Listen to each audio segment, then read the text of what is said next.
اعوذ باللہ من الشیطان الرجیم بسم اللہ الرحمن الرحیم اللہم صلی علی محمد وعلی آلہ وسلم۔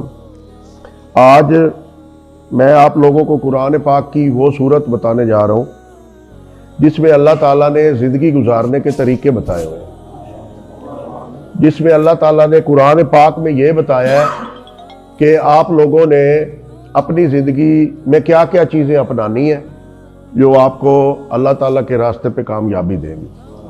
تو اس سورت کا نام ہے سورت حجرات، وہ 26 نمبر کی سورت ہے، 49 نمبر سپارے میں ہے۔ تو یہ میں جو ہے وہ آپ کے لیے پڑھ رہا ہوں۔ تو اس سورت کا میں ترجمہ پڑھوں گا آپ لوگوں کے لیے اور ساتھ میں آپ کو تفصیل دیتا جاؤں گا۔ یہ اللہ تعالیٰ نے اس وقت کے لوگوں کے لیے بھی بنائی ہے جو رسول اللہ صلی اللہ علیہ وسلم کے ساتھ تھے، ان کے صحابی تھے، اور ان کو بھی اللہ تعالیٰ تربیت دے رہا ہے، ان صحابیوں کو بھی یہاں سے شروع کر رہا ہے کہ آپ لوگوں نے رسول اللہ صلی اللہ علیہ وسلم کے ساتھ بات کیسے کرنی ہے، ان کے ساتھ چلنا کیسے، اور پھر آگے ہم لوگوں کے لیے اس میں جو ہے وہ سارا لیسن ہے اور ہم لوگوں کے لیے سبق ہے اس میں۔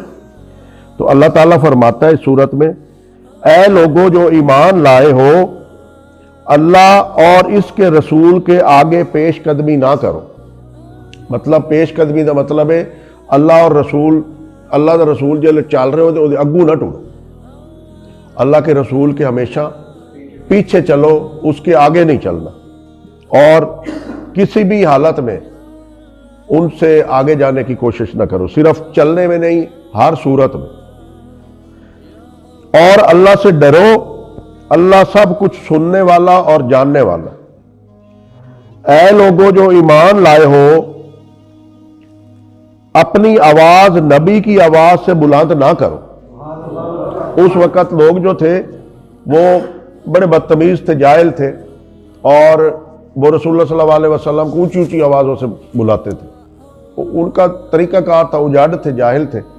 تو اللہ تعالیٰ نے پھر یہ قرآن پاک میں بتایا کہ آپ لوگ نبی کی آواز سے اونچی آواز آپ لوگوں نے نہیں کرنی۔ اللہ تربیت کر رہا ہے ایمان والے لوگوں کی۔ اپنی آواز نبی کی آواز سے بلند نہ کرو، اور نہ نبی کے ساتھ اونچی آواز سے بات کرو جس طرح تم آپس میں ایک دوسرے سے کرتے ہو، کہیں ایسا نہ ہو کہ تمہارا کیا کرایا سب غارت ہو جائے۔ اللہ تعالیٰ کہہ رہا ہے کہ جب آپ رسول اللہ صلی اللہ علیہ وسلم سے اونچی آواز میں بات کریں گے تو آپ لوگوں کے سارے جتنے ثواب ہیں وہ ختم ہو جائیں گے۔ وہ ایک ہی اتنا بڑا گناہ ہے جو سب کچھ غارت کر دے گا، آپ لوگوں کی عبادت خراب ہو جائے گی، اور تمہیں خبر بھی نہ ہو۔ اللہ تعالیٰ کہتا ہے کہ تمہیں پتہ بھی نہیں چلے گا، تمہاری جو ایمان ہے وہ سارا ختم ہو جائے گا اور عبادت ساری ضائع ہو جائیں گی، صرف رسول اللہ صلی اللہ علیہ وسلم سے اونچی آواز میں بات کرنے سے۔ جو لوگ رسول خدا صلی اللہ علیہ وسلم کے حضور بات کرتے ہوئے اپنی آواز پست رکھتے ہیں، یعنی جو رسول اللہ صلی اللہ علیہ وسلم سے بات کرتے ہیں اور اپنی آواز نیچی رکھتے ہیں ان کی آواز سے، وہ در حقیقت وہی لوگ ہیں جن کے دلوں کو اللہ نے تقوی کے لیے جانچ لیا۔ کہتا ہے جو رسول اللہ صلی اللہ علیہ وسلم سے بات کرتے ہوئے اپنی آواز نیچے رکھتے ہیں، اللہ تعالیٰ نے ان لوگوں کو پہچان لیا کہ یہی جو ہے حقیقی ایمان والے لوگ ہیں۔ ان کے لیے مغفرت ہے، اللہ تعالیٰ نے ان کو معافی دے دی اور اجر عظیم ہے، اور ان کو اللہ تعالیٰ بہت بڑا اجر دینے والا ہے۔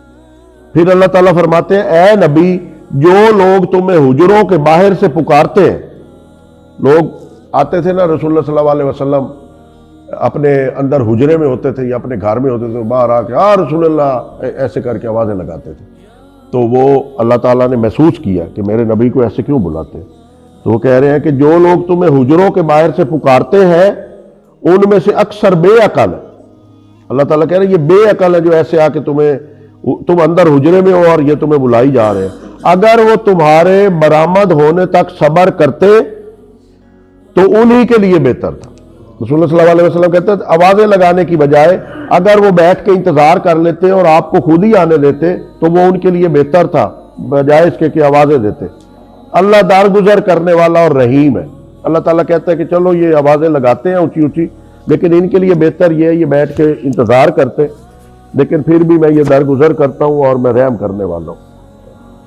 اے لوگوں جو ایمان لائے، اب یہ اب یہ نبی کے آگے ہم لوگوں کے لیے یہ سارا سسٹم شروع ہو رہا ہے۔ اے لوگوں جو ایمان لائے، اگر کوئی فاسق ہوتا ہے جو کوئی جھوٹی بات آ کے کر دے، اکول زپ دے تو کسی دے بارے چا کیا فلانا بندہ جڑا وہ تواڈے بارے چین جاتا پہ۔